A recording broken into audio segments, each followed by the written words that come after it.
We like the way this one phrased all of that question. Thank you for that. Mm. So you are waking up at different stages. We will go there again.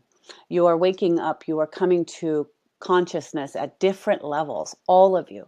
So some of you, we've described it before, and we will say it again. Some of you are having many, many profound awakenings that are literally altering your reality, your perception, the way you are perceiving the world. Some of you wake up literally and the world is unrecognizable to you any longer because you have had something shift deeply inside of you. This kind of consciousness is sometimes and often hard to manage because if you radically shift overnight, the acceptance to that is very challenging. And then what? And then how do you move on if you have something so great and so profound and you have altered your reality so highly, you cannot operate in the world the same way? That is a difficult place to stand. We see the wisdom within your souls, within your choices as beings of consciousness. You choose, many of you, to wake up in gradual steps. We say that kind of is a better way, better because you can accept it over time. You are in the third dimension on a timeline specific to what that timeline allows, especially for manifestation. Manifestation itself takes time in some cases. Now, that is not to say instant manifestation does not happen and this timeline is not speeding up. It is. Many of you are noticing that too.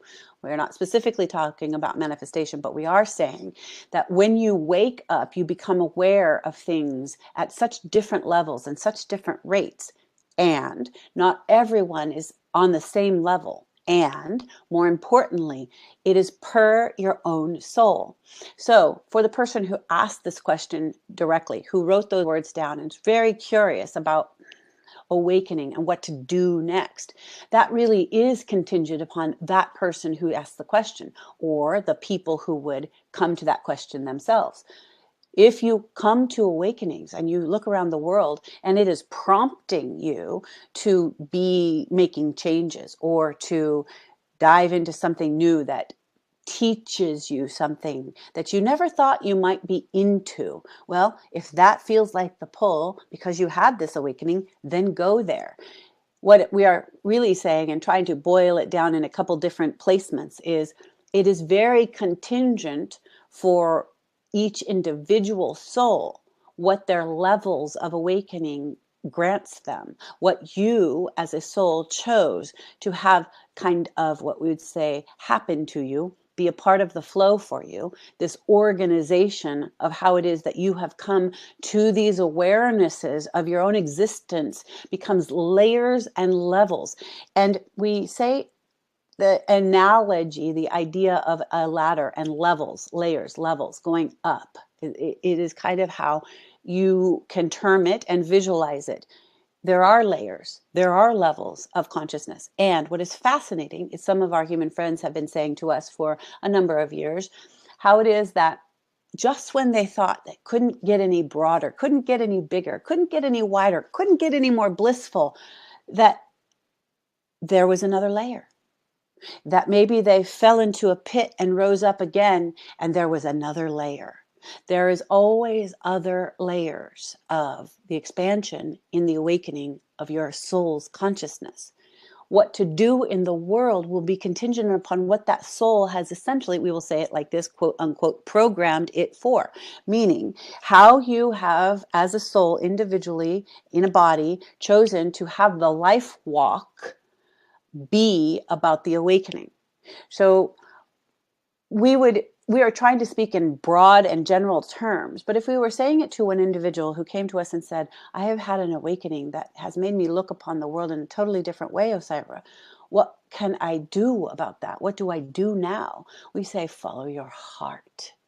Follow the impulse of your energetic gut reaction, your soul senses, your soul self, the parts of you that feels the flow, that feels the magnetic guidance, that in an attuned way feels the resonation of this is where I want to go. This is what I want to do. These are the people I want to be with.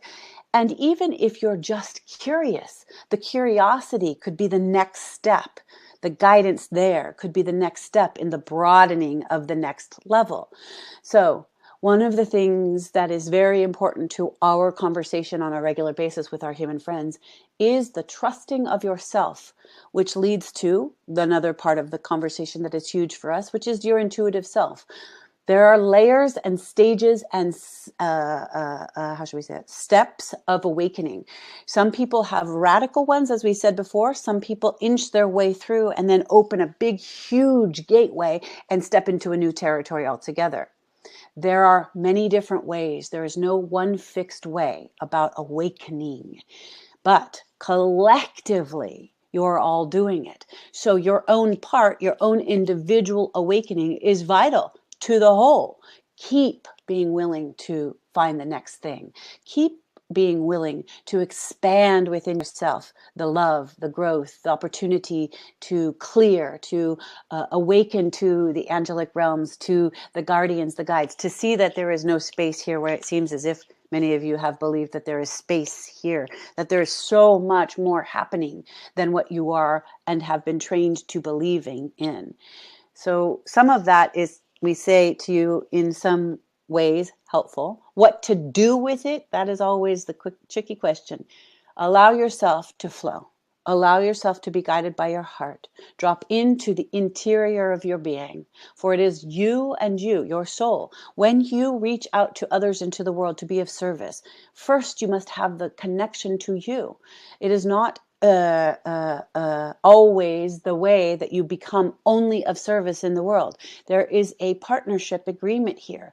One must go within before they can reach out fully. We hope that helps.